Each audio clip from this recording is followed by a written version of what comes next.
All right, so welcome back, everyone. For the second part of the afternoon, it's my pleasure to introduce Andrea Montanari from Stanford. So Andrea has breadth of interest ranging from graphical models, high-dimensional statistics, convex and combinatorial algorithms, machine learning, coding theory, random structures in general. Is definitely well known for bringing physics insights into statistics and algorithms. And according to his Wikipedia page, he's also a retired Italian sprinter. All right, so I will. Thanks, Philippe, for the kind introduction. Thanks for the invitation. OK, so what I'm going to talk about is actually, despite the title, is two very specific problems in graph estimation or matrix estimation. So matrices will be 0, 1, and symmetric, so they will be graphs, actually. Right, so this is the first problem. You generate a random graph in this way. It's a graph over n vertices, and you select k out of the n uniformly at random. Okay? So for any two vertices inside out of the k, you connect them with probability p. For any pair of vertices that are not inside this special set S, you connect them with probability q strictly less than p. Okay? So you generate such a graph. And then the question is, I give you such a graph, find the set S. Okay? Does the question make sense? How many of you can see the set S here? OK, of course, the problem here is that in reality, you don't have colored edges, and you don't have ordered edges. So where is the set S here? OK. Second problem. Here I take the n vertices, and I partition them into two sets of size n over 2. Okay? If two vertices are on the same side of the partition, I connect them with probability p. Otherwise, if they are across, I connect it with probability q, where q is strictly less than p. Okay, and the problem is, again, you are given one realization of such a graph. You have to find the partition. Okay, and of course, they are not colored, and they are not ordered. So these are the two problems that I'm going to talk about. If there is any question about this, please stop me. OK, excellent. So they look, the first time you hear about these two problems, they look very similar, right? They look just, some graph and some random graph, some p and q, et cetera. And in this, we'll see that they are different, of course. And I will look at this problem from the point of view of detection thresholds. That is, I will ask myself, of course, the problem becomes easier when p and q are very different. And the question is how p and q have to be separate so that I can distinguish a graph generated in this way from a purely random graph, an Erdős-Kényi random graph without structure. And when we talk about threshold, there are two notions that we have to keep in mind.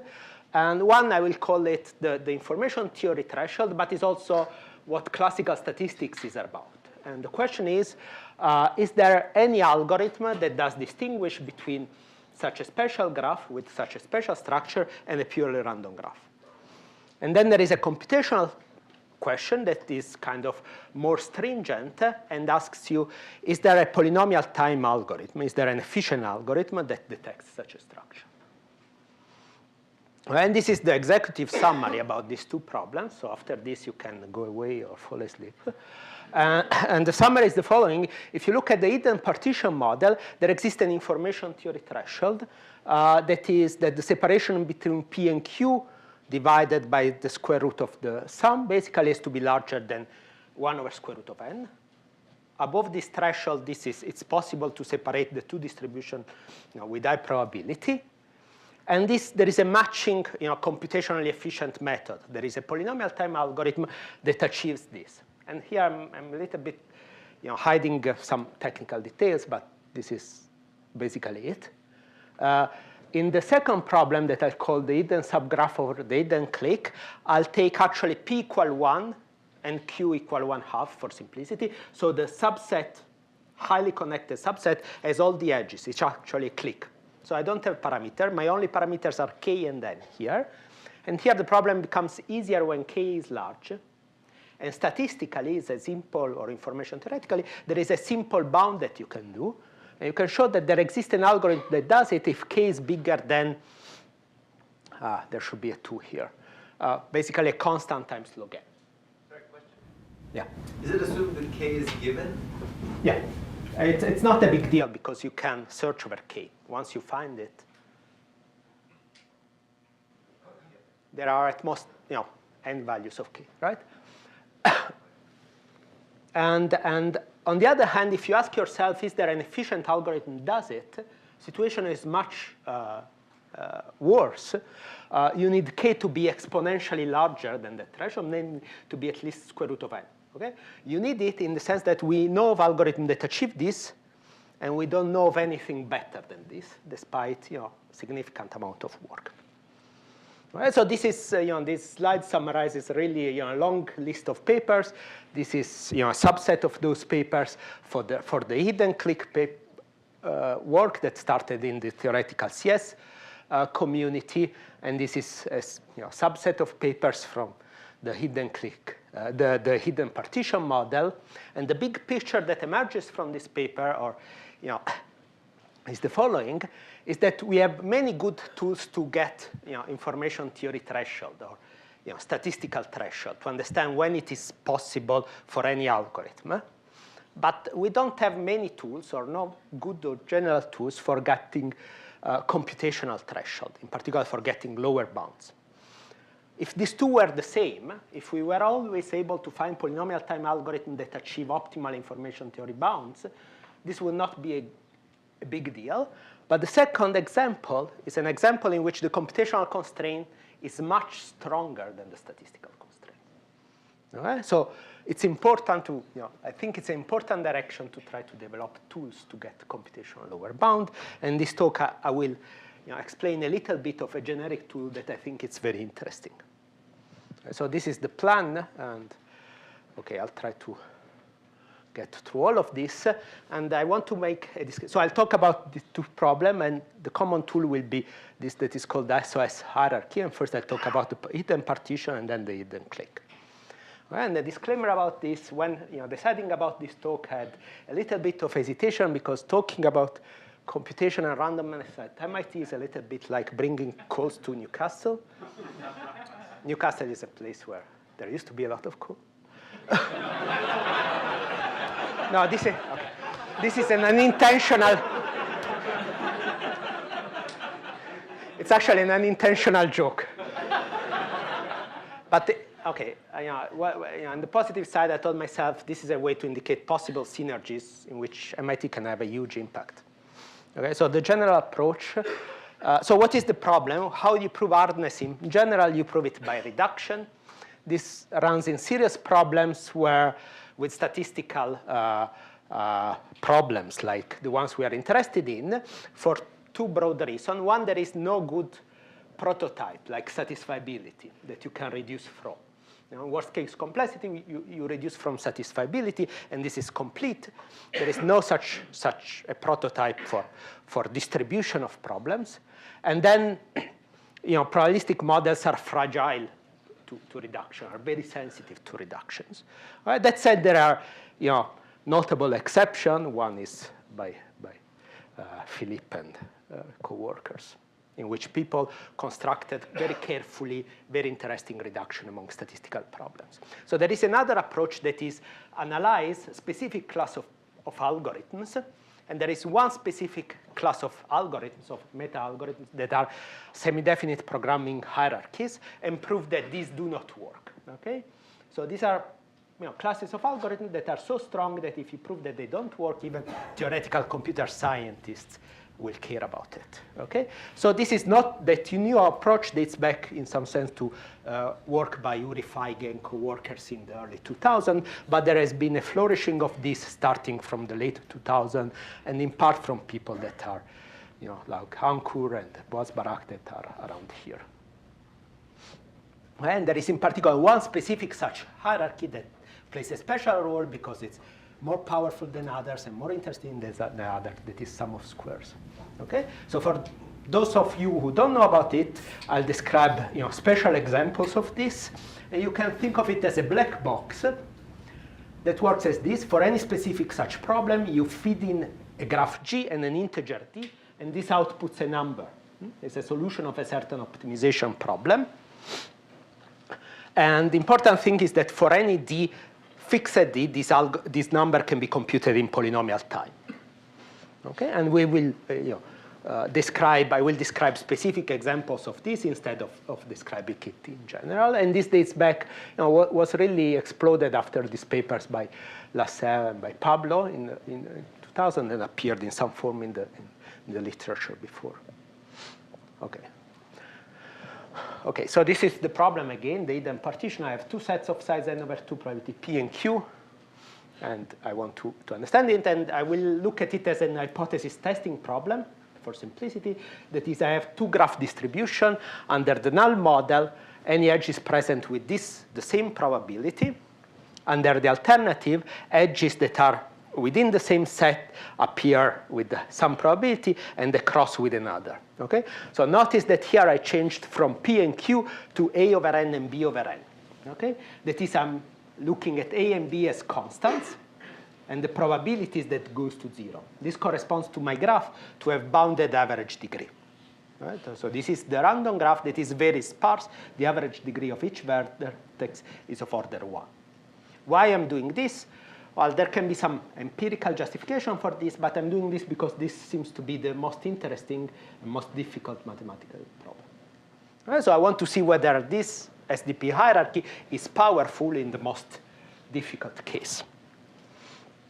Okay, so first question is, what is the information theory threshold? Under which condition you can distinguish between these two hypotheses with probability going to 1 as n goes to infinity.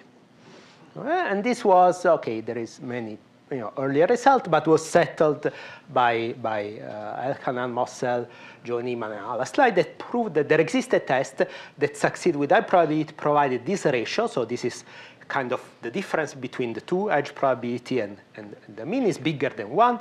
And this proved actually a conjecture by physicists, a beautiful conjecture by physicists. So this settled the information theory threshold. What about algorithms? This is a long story. I will not go over the long story. There have been many improved, but again, this was settled a couple of years ago, independently by the same group and by Laurent Massoulier, that proved that there exists an algorithm that does it when this ratio is bigger than 1. Okay? And below that. So this is the ideal situation. We have an ideal algorithm above this threshold, an efficient algorithm, and no algorithm below. Now, if you look at this paper, if you study this paper, you'll notice that these algorithms are very ingenious, very smart things that use in a very careful way the probabilistic structure of the problem. They really thought deeply about what is the structure of this random graph and how to exploit it. This begs the question, what if I'm not ingenious? What if I'm not smart? Okay? This is not a purely theoretical question. It's not just a... It's actually an important question because, after all, we know that the model that we are studying is not correct, right? This is just an idealized model. So you don't want to design something very cleverly for that specific model. So you want to try to use something a little bit generic. So if I'm not ingenious, the first thing that I use is maximum likelihood, right? So what is maximum likelihood in this case is basically the following. I will encode the membership in one group or another with a binary variable, plus or minus 1. Plus 1 is one group, minus 1 is the other. And what I want to maximize, well, I want to find a partition that maximizes the number of edges within each of the two sets of the partition. Or equivalently, I want to minimize the number of edges across. Right? So this suggests the following optimization problem. You maximize the sum. So this is the adjacency matrix of the graph.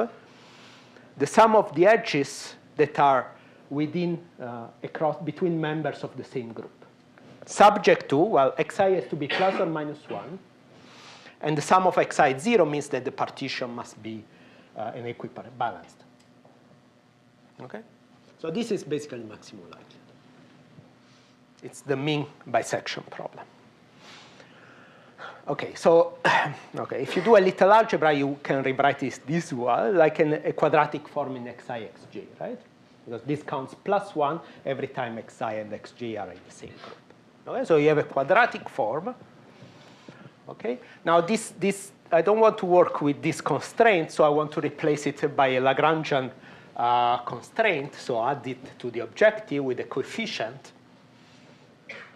So add this. So this penalized partition that are unbalanced. And turns out that the right weight to the right Lagrange parameter is the average edge probability, actually. Okay? I will not go over why this is the good choice, but this is a good choice of the parameter. I minimize this with this Lagrange parameter. Okay? So let me massage it a little bit. This is just X transpose AX. And this is what? This is X transpose times a matrix that is constant times X.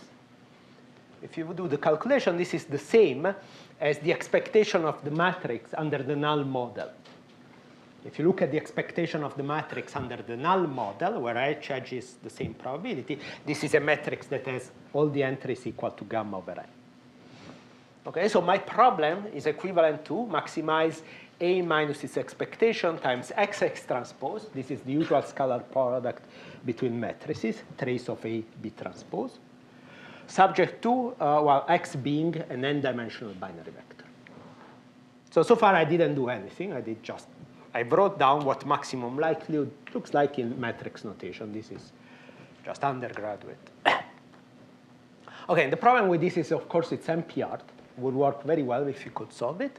And what is this, SOS in this case is a very natural convex relaxation of this problem. Okay? What is the convex relaxation? Okay, so this is my problem. Convex relaxation is the following. I replace this XX transpose by a big matrix X. This is a symmetric matrix. And then I put on it two convex constraints that I know how to treat. The first one, I require that the diagonal is equal to 1. And the other is that X is PSD. So it should be clear to everybody that a XX transpose of this form satisfies these two constraints. Okay? It satisfies another constraint that it is a special matrix of rank 1, but I'm dropping that. So this is a relaxation of the original problem. Okay, now this you can solve relatively easily. And my test is, if you want to do hypothesis testing, I look at the value. With the original objective, with the maximum likelihood, what you would have done is say, okay, if the value is above a certain threshold, I declare that the null hypothesis is false. Otherwise, I cannot reject it. And this in the same way, I take SOS. If SOS is above a certain threshold, I declare 1, the alternative is true, otherwise 0 is true. All right? So I went to this algebra. For some of you will be familiar, for others will not be, but trust me that all that I did right now is really master students level in E department, for instance. It's really basic off the shelf. Okay? The real question is how well does it work? We have a theorem, and the theorem gives you a value of theta star. Okay? But I will not talk about it for simplicity. Right? So the test is you check the SOS value, and then if it is big, you declare that the alternative is true. Okay, so this is the theorem that we have about this. This test works with high probability if this famous signal-to-noise ratio is bigger than something that is equal to 2 plus something that goes to 0 when the degree is large. Right? So here the degree is bounded by large. So we are looking at the degree bounded by large and getting this kind of result. Okay?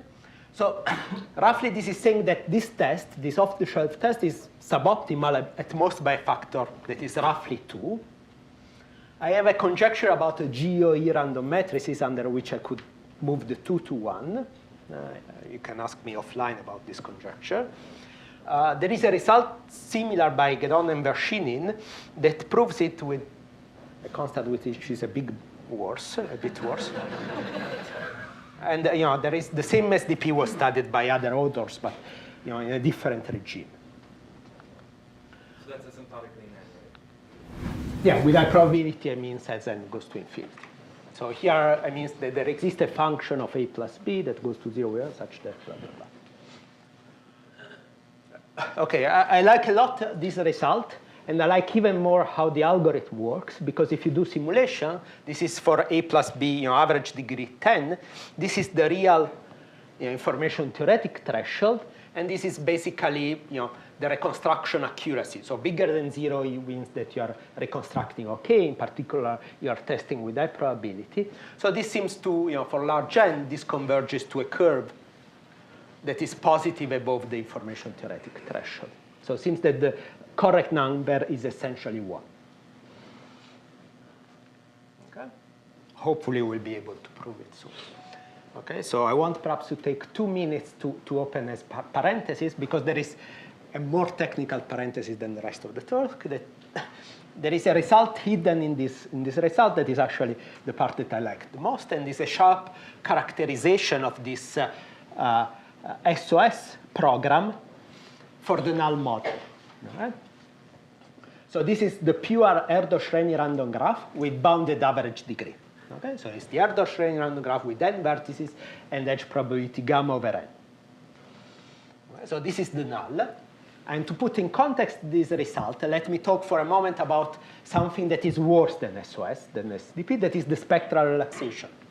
So you can upper bound this value by something stupid, that is, or stupid, I don't know, that is the maximum singular value, maximum eigenvalue of this matrix.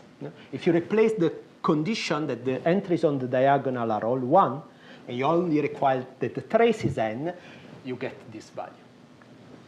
And this leads to a spectral method that is, you test 1 if lambda is bigger than theta star and 0 otherwise. This is spectral testing. So how does this work? Well, this works very poorly for sparse graph because of the following phenomenon, very interesting phenomenon. If the random graph has a degree that is some polylog, so if the degree diverges with n fast enough, then the largest eigenvalue of this matrix is basically 2 square root of gamma. If you know about random matrices, this is basically the edge of the Wigner semicircle law. So graphs with large degrees behave like Wigner matrices. But graphs with bounded degree behave much worse with respect to the largest eigenvalue. Namely, the largest eigenvalue is square root of log n log n, and the largest eigenvector is just uninformative. It's completely dominated by a vertex with very large degree. So because of that, the spectral test fails every time A and B are of order 1. Require A minus B to be diverging with n. So because of this problem with spectral method, the largest eigenvector, the principal eigenvector is localized, spectral method fails. And this is an illustration of this. If you take a graph with this average degree, this is what the spectrum looks like, and is very different from the Wigner semicircle, and in particular, it has unbounded tails. Okay, you cannot see it in an histogram, but instead for gamma 15, it's very similar to the semicircle. So this is the result that I like here. It's the following. If instead of the spectral, I compute the SOS value, so you compute the SDP value, you divide by n in the right way, and you take a gamma of order 1, so average degree of order 1, the value is 2 square root of n plus small o square root of gamma. So in a sense, semi-definite programming is very nice. This semi-definite program is this nice, very nice feature that is insensitive to high degree vertices. Okay? And it's very continuous across this sparse dense transition. Okay. Last 10 minutes, I want to talk about the hidden clique problem. Yeah. So, if I understand correctly, since this is an equality, the two slack you're getting is because of the alternative? Oh, it's because of the little... Yeah, the slack is because of the alternative. Okay. And in fact, yeah. So we lower bound the alternative. You have to get a lower bound on the alternative, and you get a crude lower bound on the alternative.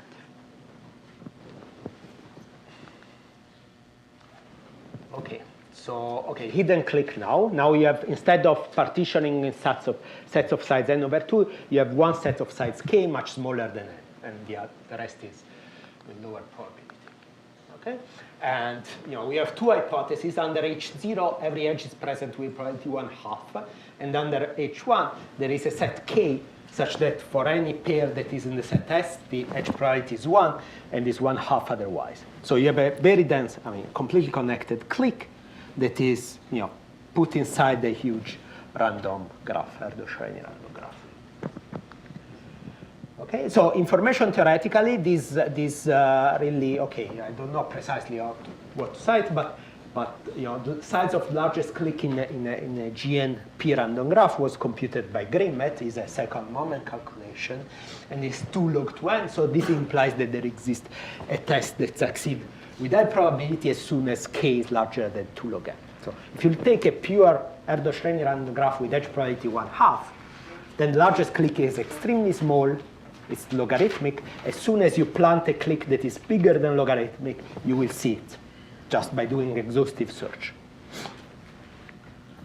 Fine, and RS-Castro and Verzelines have all kinds of more detailed results of this type. Okay, what about algorithms? Well, here the picture is very, very sad in a sense. The stupidest thing that you can do is counting edges, count the edge of the graph. Okay? And this will succeed, you do a little calculation, if k is bigger than a constant times square root of n log n. Now in 98, Alon, Krivalevich, and Sudakov came up with an algorithm that can guess the test correct every time that k is bigger than any constant times square root of n. And this algorithm is based on a spectral method plus some combinatorial trick. And there have been a lot of papers on this since, but nobody was able to push down this. Nobody was able to beat this barrier of square root of n. Okay, so now I want to use the same machinery. So I want to formulate this as an optimization problem. So if I want to find larger, I said that if I could find the largest clique in this random graph, then I would be okay. I would be able to test as soon as k is bigger than log n. Okay, so how you write this as an optimization? Well, here there is a double sum. It's just sum over I of xi, typo. You maximize this subject to xi in 0, 1, and then xi xj equals 0 every time that I and j is not an edge. This will give you a 0, 1 vector that is of maximum, a set that is of maximum size, and any 2 vertices inside the set corresponding to xi equal 1 correspond to an edge. Okay, so we'll give you a clique. The set xi equal 1, support of x, will support a clique. Okay? So this is the maximum clique problem written as integer programming. Okay. So what is SOS-GD in this case? Well, it's a semi-definite program with n to the d variables. So it's a convex optimization problem with n to the d variables. And roughly speaking, what it does, it captures all correlation between subsets of at most d variable. So it softens this 0, 1 constraint to a probabilistic constraint, but doesn't use really probability. It uses pseudo probabilities that keep into account all correlation between at most d variables. Okay. So I want to, I cannot, describe it in detail, but I want to define it in a few minutes. Okay, so a piece of notation. This is the set of n, first n integers. So the set 1, 2, 3, n. So if you never saw, this is probably the most interesting part of the talk. I denote in this way the set of subsets of this of size equal to L. And I denote by this the set of subsets of this of size at most L. Okay? So these are the small subsets into this, of vertices into this big graph. And the SOS is a program, an optimization problem, whose decision variable is a function that goes from these subsets of size at most d to 0, 1. So for any such s, it outputs me a number. So it's a function, or equivalently is a big vector, right? It's a very big vector, but still of polynomial size. Okay. And what is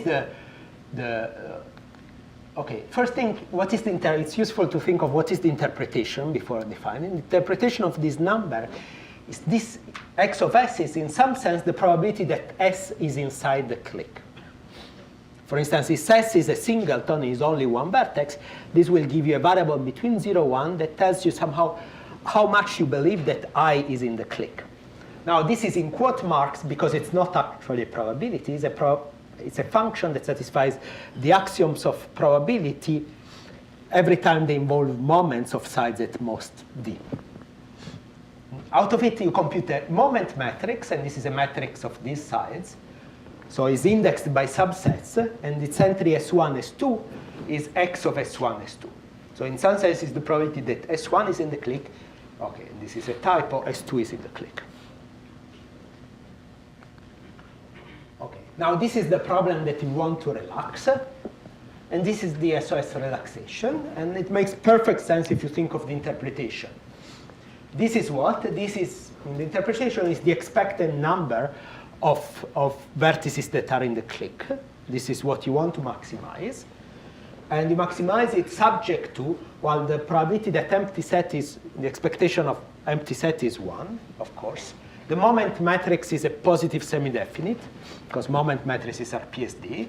And every time the graph induced by S is not a clique, I want the probability that S is in the clique to be 0. Okay? So you can do it. It's a 5-minute exercise to check that this is actually a relaxation of this. And this is obviously convex, because these are linear constraints, and this is SDP constraint. OK, so again, as before, this is really off the shelf. It's a bit more sophisticated than the SDP that I did before, but you can read. You know how to do it now. It takes 10 minutes to explain. So it's really off the shelf. And well, the more you think about this kind of problems, the more you realize that every idea you can come up with is a special case of this. So it's a bit frustrating in a sense. But on the other hand, it says that this is powerful. And again, as before, the real question is, how well does it work? It worked poorly, which is good, right? So these are two theorems that were independent. So with Diash-Deshpande, we analyzed SOS4, and we proved that fails unless k is bigger than n to the 1/3. And Mekwa, Wigderson proved that it fails unless k is bigger than n to the 1/t, and I'm hiding all sorts of log factors. So you need k fairly large. OK, these are interesting results. Still, they fall short of proving what we think is true, or what I think is true. And what I think is true is that SOS fails unless then k is bigger than square root of n. To prove that, you really need some new idea with respect to the techniques that we used in these papers.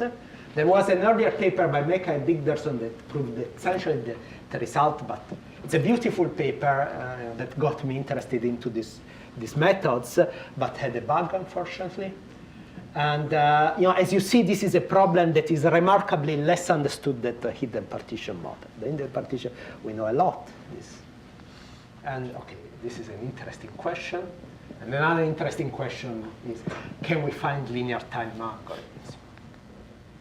Well, let me conclude by summarizing that. OK, what I think it's interesting about this is that this is a predictive theory, in a sense, of complexity in statistical problems. It's very hard to analyze these SOS hierarchies, but in principle, it's doable. Every such problem, you have to analyze some very complex random optimization problem, but in principle, it will give you a lower bound, an unconditional lower bound on the complexity on this problem. So we tested this in two problems. One was hidden partition. Here we had an achievability result, and I told you that we can get fairly precise result. In the hidden clique, I gave you an impossibility result and very coarse picture, and hopefully there will be some progress.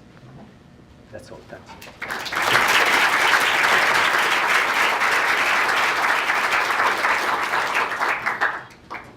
Do you have any questions? Yeah. I'd be interested to hear about if you have any thoughts comparing these. I'd be interested to hear thoughts about comparing your computational and inference results from that point of view against the point of view of detection, where you can also get interesting detection bound. I'm thinking like of the work of Mark Newman and Raj Rao on Narayanjuti. Detection, this is about detection. So I was doing detection in the sense of hypothesis testing whether there is a partition or not.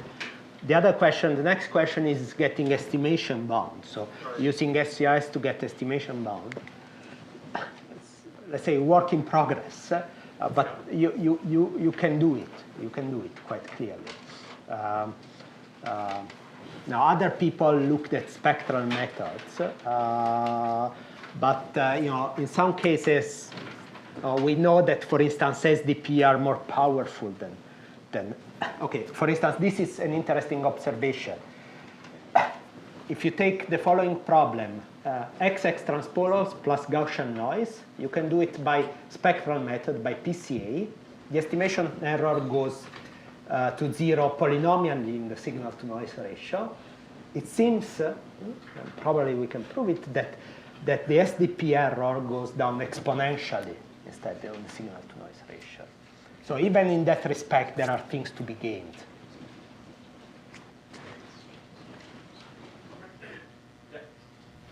So it seems like moving to this paradigm trades off ingenuity in algorithm design to ingenuity in proving properties of the algorithm or the properties of the distribution. Can you comment on relative sort of ingenuity methods in the two approaches?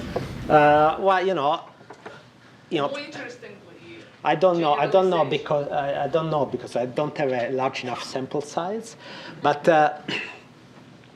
Okay, the point of ingenuity in a sense was a little bit of a, first of all, if you have an algorithm that does it, this is a good help to proving that a specific algorithm does it because it tells you that it's possible in principle. So that's the two are not two separate approaches, are complementary in a sense and help each other. And then another observation is that, okay, ingenuity, this comment about ingenuity was a bit of a joke, right? Reality, why I'm interested in this is that these methods are typically more robust to the problem distribution. This is, I think, it's the strongest argument for them. For instance, they have some natural robustness properties and some natural monotonicity property. Now, the real negative aspects of it is that solving a semi-definite program of large size is difficult, right? So I showed you simulation with 16,000 by 16,000 graphs, graphs with 16,000 vertices. I will not tell you how I did it because I used dirty tricks to do it. You cannot take out-of-the-box solver and do it, right? So you need another layer of ingenuity there. And strengthen these results to arbitrary semi-definite programs of polynomial size? Which results? I mean, the lower bound results.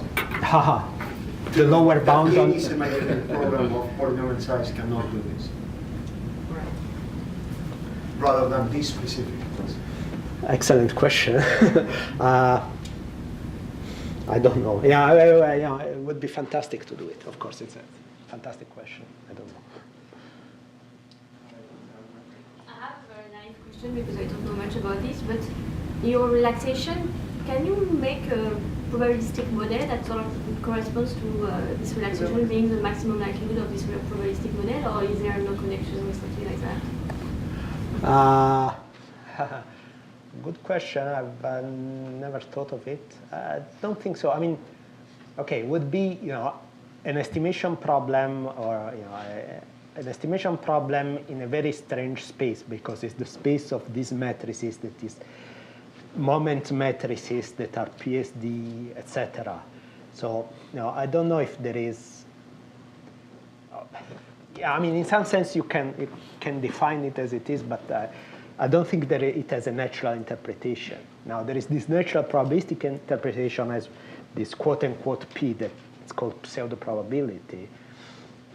There I think there is a lot of space for work by probabilists of statisticians to understand better these pseudo-probabilities.